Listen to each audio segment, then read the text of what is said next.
And a very happy Friday to you at 12:08 in the West. It's the John Phillips Show. Mr. Randy Wangs in Culver City. John, I've been listening in half-hour installments on my morning walks, and I'm halfway through Gavin Newsom's 4-hour podcast appearance on the Sean Ryan Show, and we got to the part of the show where Gavin is bragging about his wineries. A few hotels in the past. We have 4 wineries now, Plumjack, Cato, Det. The 13th vineyard, which is the 13th bonded vineyard in Napa. And I'm proud of that, man. I know people say, oh, he's a wine guy, elitist. Well, you know what? I started with nothing. They won't be serving my stuff in the vintage cellars of the AM/PM. This is the most fascinating Gavin interview I've ever heard because typically, some interviews, the host talks for 50%, the guest talks for 50%. This show is 95% Gavin talking. This guy will ask one question, and then Gavin just goes for like 20 minutes. I'll tell you, if we were going to elect a winemaker to be governor of this state, we would have been better off with Bartles or James.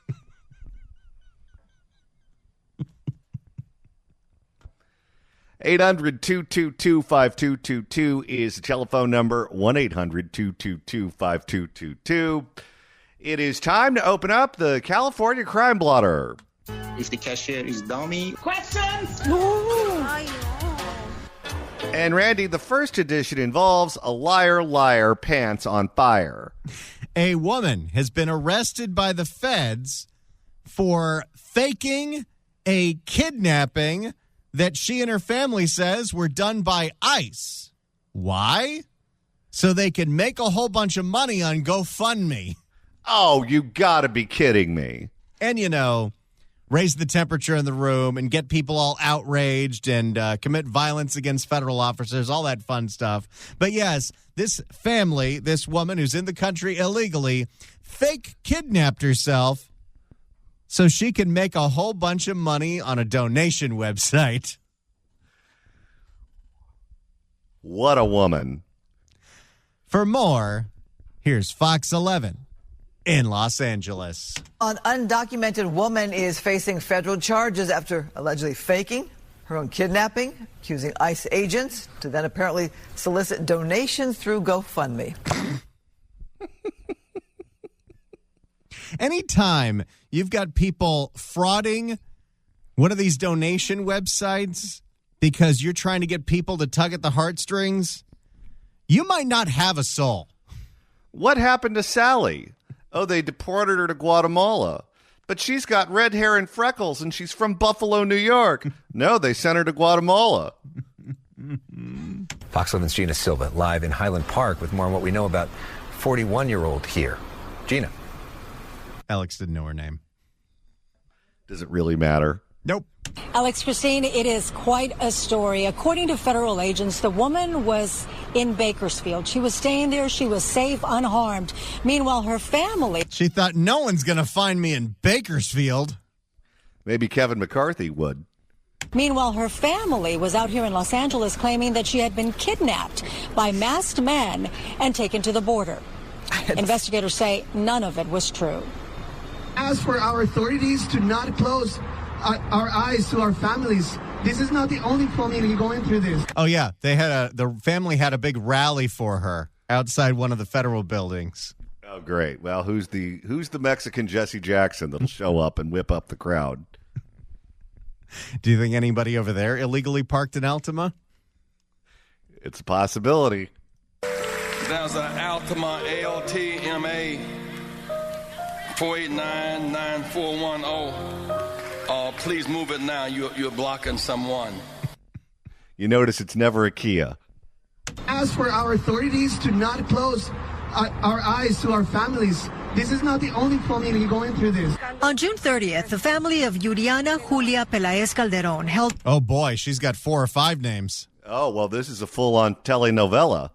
On June 30th, the family of Yuriana Julia Pelaez Calderon held a press conference claiming she had... No relation to the other Calderons, though.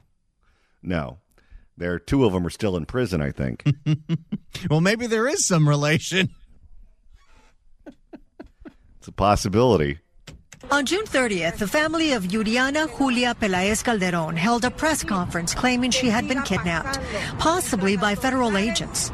They pointed to her vehicle, saying it was abandoned in the parking lot of a Jack in the Box in South Los Angeles. Okay, wouldn't there have been national news that ICE did a raid at Jack in the Box? Yeah, I have a feeling that would have made it to the AP. The pictures would be all over the place. She was having her tacos over at Jack in the Box, and suddenly she ended up in the trunk with Frank Sinatra Jr. She just wanted one of those munchie meals with halvesy fries. That whole menu was designed for stoners. Well, you remember the old ads? Oh, yeah. When Jack was, let's just say, pushing the envelope. And there was one ad in particular that made a lot of news when they were sitting around a campfire passing around the talking stick. And this girl turns to Jack and goes, "Jack, I think I might be a lesbian." And evidence of her disappearance. There's plenty of families going through this nightmare right now where we don't know where our relatives, where our loved ones are. Yeah, but you know where she is. Yeah, she's in Bakersfield. She probably made so much money, she's going to see a show at the Fox Theater. Just call the Hampton Inn and say, "I want to talk to the woman with 4 or 5 names." Are at this moment. It turns out, according to Homeland Security, Calderon wasn't missing at all. Investigators say surveillance video clearly shows Calderon calmly exiting her vehicle at the Jack in the Box and willingly getting into another vehicle before leaving the area. Wait, so they didn't even stage anything here? She had a professional driver? Here's what happened. You would have imagine if you're doing a fake kidnapping, maybe you have your brother and sister go buy some police costumes, wear the masks, and then show the security video of her getting dragged into an unmarked car. No. She has a car already parked at Jack in the Box. She parks her car at Jack in the Box, leaves it there, gets in the other car, and goes up the 99. Not exactly a criminal genius here. Calmly exiting her vehicle at the Jack in the Box and willingly getting into another vehicle before leaving the area. Federal agents found her shopping at a market in Bakersfield. Aren't you supposed to be laying low? Yeah, you're not laying low if you're also at the mall. The 41-year-old undocumented woman who lived in South Los Angeles is now facing federal charges, including conspiracy and making false statements to federal officers. Several individuals could be facing charges in this case. It is, of course, the person who is making these false statements that could lead to criminal charges, but also any family members who were also putting forward this narrative. Yeah, the aiding and abetting of a total lie. And if you just held a press conference telling the world you're all here illegally in the context of a kidnapping hoax, my guess is you're all going to say adios. Legal analyst Mary David points out that because the family created a GoFundMe account to raise money while claiming Calderon had been kidnapped, that could open the door to potential fraud charges. Oh, I think so. It's right there. Isn't that bank fraud or wire fraud or both? Might be all the frauds at once. In addition, the attorney could also be in trouble. According to the federal complaint, I sure hope no city or county money went to that GoFundMe. Oh, I wouldn't be surprised if it did. Did the mayor's fund donate to it? Probably. According to the federal complaint, he claimed Calderon was taken to a San Isidro detention center, and when she refused to sign deportation paperwork, Calderon was punished and transferred to a warehouse at an undisclosed location. Oh, yeah, that lawyer needs to be disbarred. Is everyone involved in the story a dirtbag? Well, typically, when the story is about a faked kidnapping for donations, there's not really going to be a whole lot of innocent people around. Now, is it possible that the family duped some attorney into believing all this was true? I don't know. Who'd they hire? Better Call Saul? Saul's smarter than that. I watched 10 years of that guy. In addition, the attorney could also be in trouble. According to the federal complaint, he claimed Calderon was taken to a San Isidro detention center, and when she refused to sign deportation paperwork, Calderon was punished and transferred to a warehouse at an undisclosed location. Of course, the only way he would know that is if he had contact with the client, Miss Four Names. So, yeah, he's full of crap. Yes, and you would have to confirm that with third parties, would you not?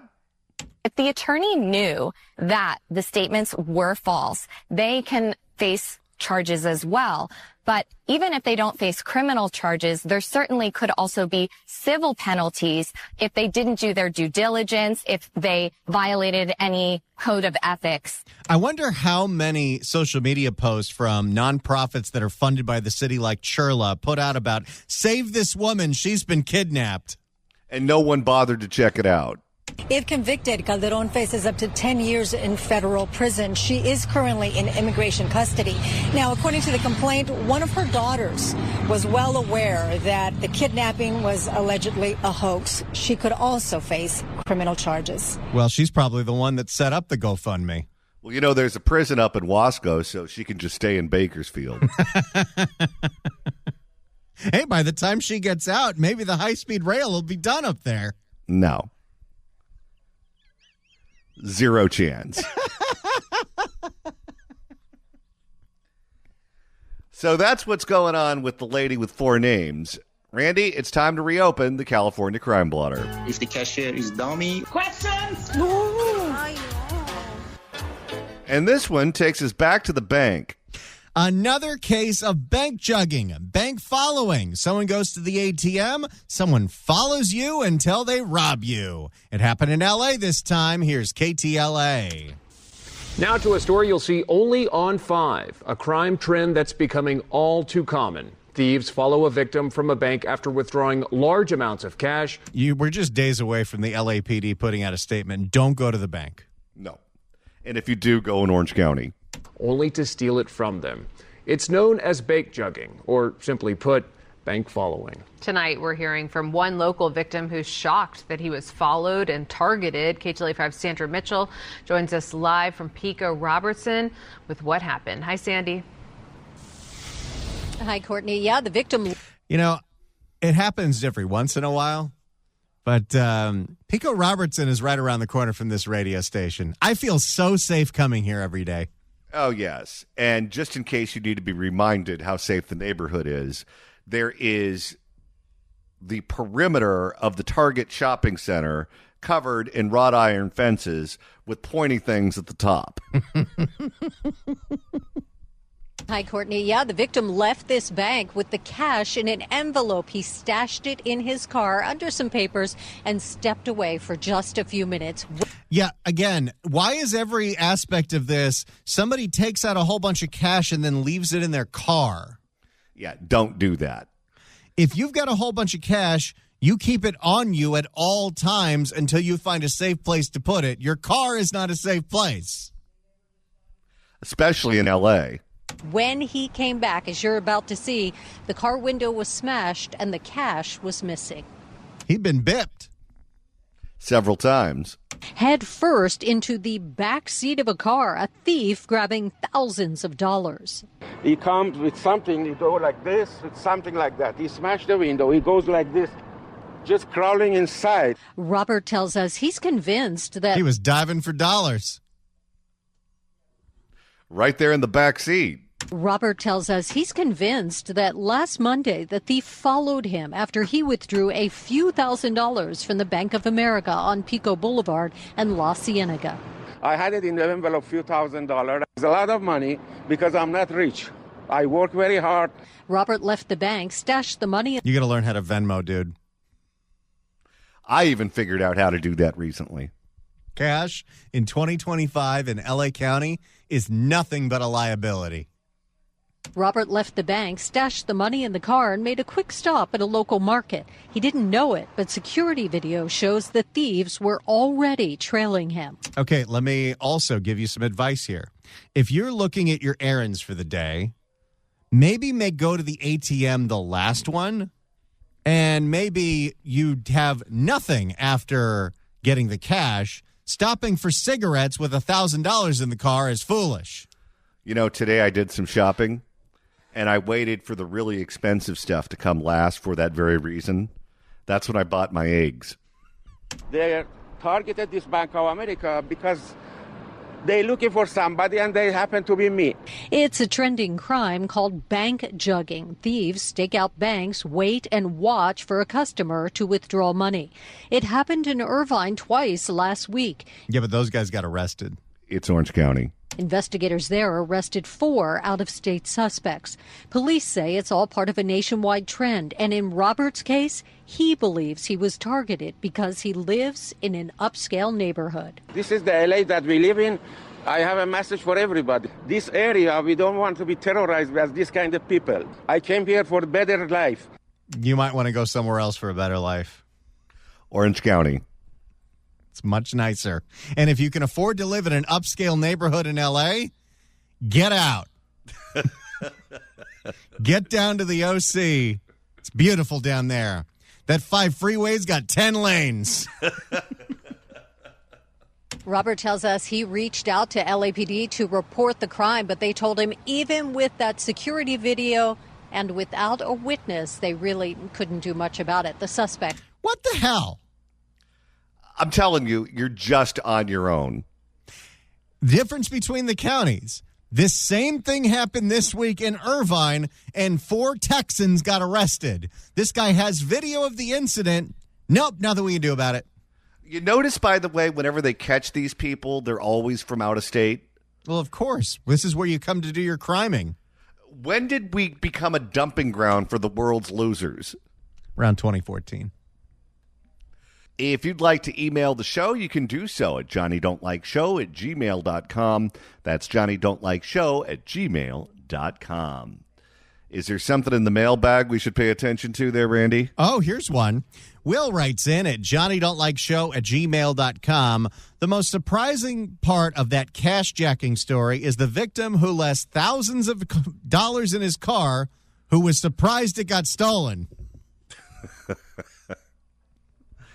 And with the weekend quickly approaching, if you were to continue listening to us while you float in the pool on Saturday or Sunday, that's easy to do. All you got to do is search for the John Phillips Show wherever you get your podcast, whether it's the Apple Podcasts app, iHeart, Spotify. Search for the John Phillips Show. Hit subscribe. You could download all the episodes. You could do what George Gascon does to himself in the middle of the night. Do a Google on YouTube. Or get one of our apps. Get the free KABC app. Get the free KSFO app. And you can listen to these things live to the radio station. Download all the podcasts. Listen to them in your floaty or in your pool. Or go do what they're doing now in San Diego. Something called Floatopia, where you bring your floaty to the beach. And technically, if you're drinking in the ocean, it doesn't violate beach drinking laws. Well, that's a workaround. It's these massive events now where everyone's bringing their tubes to the beach like it's a Texas river. In the meantime, what do you say we make a couple of listeners very happy? 790 KABC welcomes Carly Pierce with special guest Restless Road at the Pacific Amphitheater at the OC Fair on August 14th. It's all part of the Toyota Summer Concert Series. Tickets on sale now at pacamp.com. But right now, caller number 9 at 1-888-795-2222 gets a pair of tickets to the show. All concert tickets include admission to the OC Fair. Tickets furnished by the Pacific Amphitheater. Good luck dialing. Let's go to Freddie. Freddie, hello. Oh, hey, John. I was thinking about what you said when we're on our phone. Whenever I've had to call 911 the last few times, nobody answers, whether there's a fire or a police emergency. And I heard today that the LAPD is going to lay off a lot of civilian employees, and I'm sure a lot of them will be 911 operators. Well, what was the story that we did some time ago where in Oakland, if you call 911, it is very common for you to wait 20 minutes before someone gets to you, and that's after you press 1 for English. That exact same thing happened to me about a year ago. I was in the Valley at a restaurant on Laurel Canyon and Oxnard, and there was a woman who was throwing chairs and threatening people, etc. And I called 911 and 30 minutes on hold and still nobody came for me. Pathetic. In a state where we pay a fortune to live here. Thank you for the call, sir. I appreciate it. I never heard anyone call it that. What? 9/11? 9/11? Yeah, I associate that with something else. Kind of a bad memory I try to wash from my brain. All right, Randy, we have an update for you on a story that we did earlier this week. You all remember the story of the woman in San Jose that kept getting endless amounts of Amazon packages of Chinese-made car seat covers delivered to her door over and over and over again, hundreds of them. She tried to go through the proper channels, tried to call Amazon. They wouldn't do anything about it. So she called ABC7 in the Bay Area and Stephanie Sierra. The story went everywhere, and the packages got picked up off her lawn. That story went super international viral. Everyone was looking at it to the point where a woman in Chicago saw the story, and she called ABC7 in the Bay Area and Stephanie Sierra and says, boy, do I got to tell you about the barbecue sauce that's coming to my house. Uh-oh. For more, here is ABC7 and Stephanie Sierra. I have refused delivery on more packages than you see here. Remember this woman? 7 on Your Side, Stephanie Sierra first introduced you to Kay last week in a story that's since gone viral around the world, from the UK to India. Kay reached out to 7 on Your Side for help after getting bombarded with Amazon packages she never ordered for more than a year. Well, it turns out that Kay is not alone. And as 7 on Your Side, Stephanie Sierra explains tonight, the problem is not just isolated to Amazon either. Amazon might be the biggest online storefront where anybody can become a seller. Turns out Walmart has the same thing. Well, the company that kept sending her the car seats was a Chinese company, correct? Yes, but they're using Amazon as the selling platform. So first they send us COVID, now they send us a bunch of broken down car seats.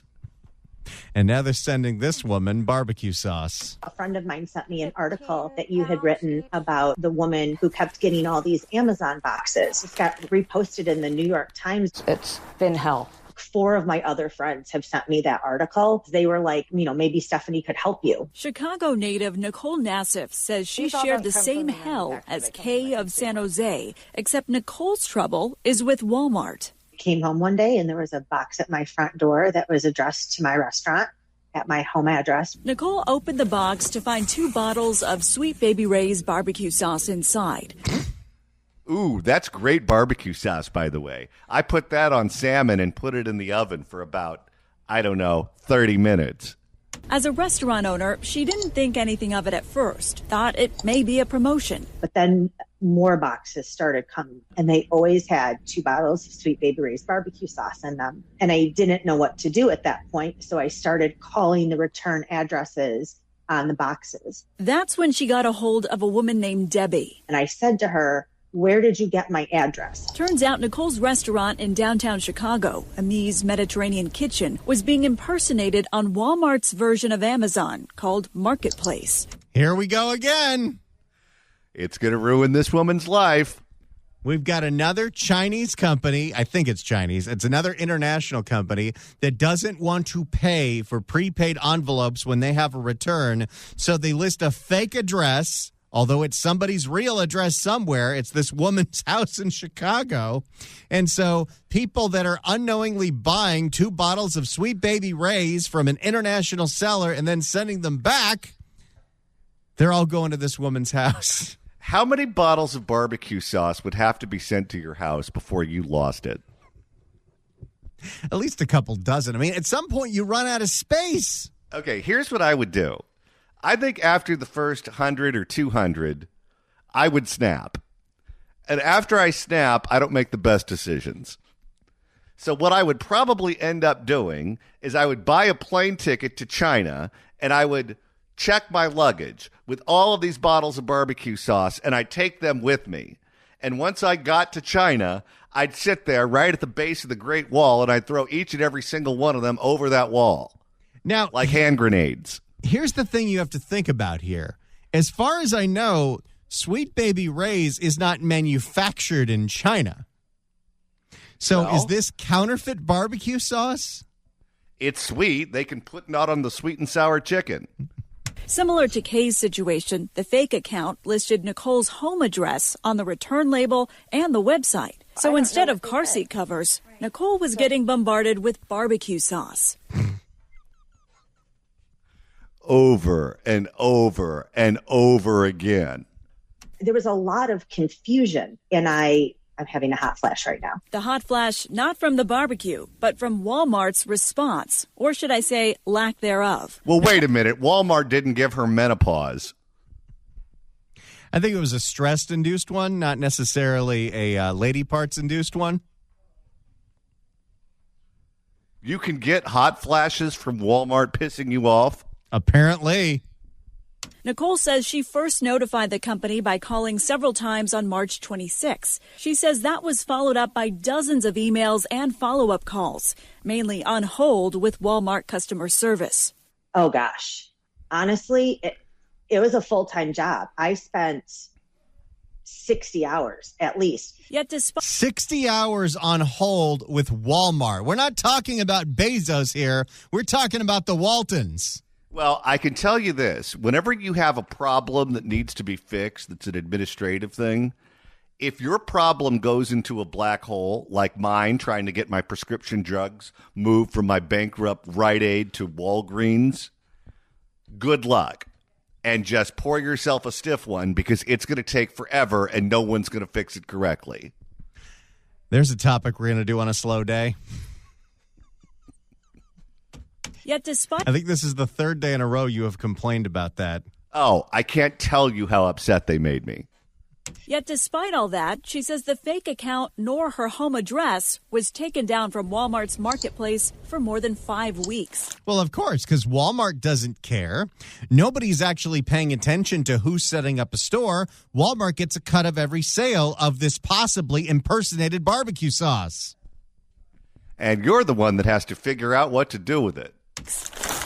So like Kay's experience with Amazon, she was left waiting. Meantime, the packages kept coming. Or in Nicole's case, the sauce, which may just seem like a tasty problem to have. But Nicole became more concerned about safety and the impact this fake account could have on the brand of her restaurant, especially when this happened. Oh my gosh, I forgot about this part. I got a cease and desist letter from Ricola.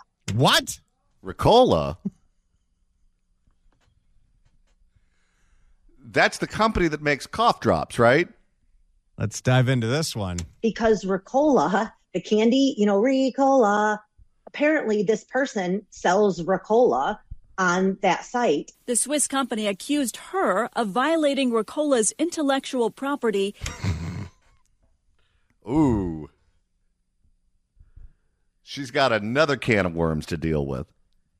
Selling stuff on the internet, still 30 years after the internet, is such a wild, wild west. Can we have some guardrails, especially from these massive companies that are profiting off this nonsense? Now, what's going to happen if she gets sued? And impermissibly distributing its products on Walmart's platform when it wasn't even her. It was crazy. I mean, honestly, it was nuts for a minute. I was like, what in the hay is going on? Where are they getting the barbecue sauce and the Ricola? I don't know, but I know where to go if you want some. 7 on Your Side reached out to Walmart, and the e-commerce giant told us they are offering Nicole a gift card for her trouble. Really?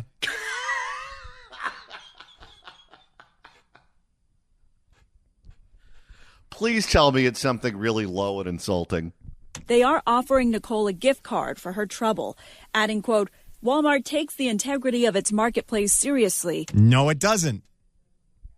There's literally nobody paying attention to this. This woman is drowning in barbecue sauce. She was on the phone for 60 hours and nothing happened. Using multiple layers of verification and continuous monitoring to help ensure that only legitimate, trustworthy sellers are allowed on the platform. That's also not true. And now she's in trouble with Ricola. We have zero tolerance for inaccuracies and take swift action to remove non-compliant listings. Okay. I mean, okay, I think it's not true. And did you ask them what the definition of Swift was? All right. Take the barbecue sauce out of it. Just the fact that she had to sit on hold for 60 hours and Walmart didn't do a damn thing. How much should that gift card be worth? I don't know, but now that she's used to it, she can call Rite Aid on my behalf. You know, that was a thing. Do you remember this during the COVID days where people were having the hardest time getting a hold of the unemployment office because of all the fraud and everyone was working remotely and people would be waiting on hold for 20 hours. So people were hiring people to sit on hold for them with EDD. Oh, yeah, because EDD was real busy sending all of our money to criminals in Louisiana. The so-called swift action clearly did not work for both Nicole and Kay. The question is why? We asked experts at the Information Technology and Innovation Foundation, a think tank based in Washington, D.C. Eli Clemens is a policy analyst for the group. He explains most return policies for overseas vendors selling on U.S. marketplaces online have three options: a prepaid international voucher, a no-return full refund, or listing a U.S. address for returns. And that's the one they violate. Well, what do you do if that happens to you? Because at first, when you get the first package, you think it's just an honest mistake. Every so often, we get mail that doesn't belong to us that's put in our mailbox, sometimes even a package. And usually you just put it back in the mailbox so they can deliver it to the correct person.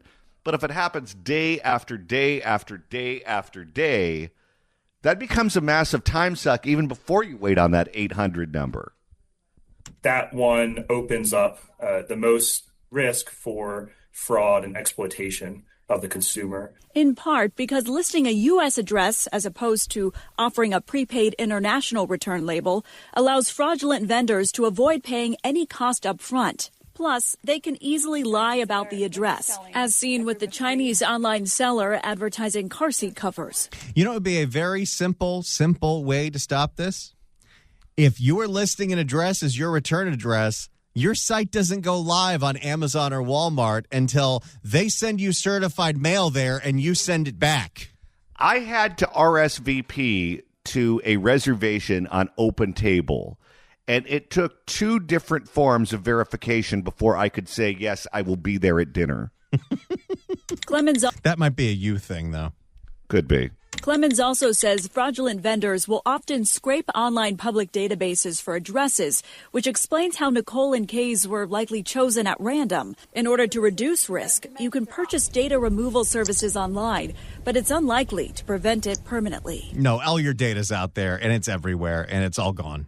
I'm on that do not call list. I'm not kidding. I get 12 spam calls a day at least. Unfortunately, I think U.S. consumers are just going to be the victims in this, and there's not a lot of options for recourse. Leaving Nicole and Kay. Oh, gosh. Oh, gosh. Oh, gosh. I think she had another hot flash. Okay. Do not take that clip and juxtapose it with Gavin. No, I would never do that. Oh, gosh. And some of her neighbors who are so fed up they won't even answer the door, just deterring deliveries with... No, I would never do that with Gavin. That'd be gross. But I wouldn't do it. I would do it with some people. Oh, gosh. Oh, gosh. Oh, gosh. That's right. I like that. That was amazing. That's our girl. And some of her neighbors who are so fed up they won't even answer the door, just deterring deliveries with no return signs, just hoping they're not picked again. There you go. It happened again, and I hope next week we get another one of these stories, because the only way things are going to change is light gets shined on this nonsense. Well, it's like they say, slices of heaven and slices of hell are right here on earth. We've got 2 more hours coming up on the John Phillips Show. The Fix California Hour is next. Don't you go anywhere.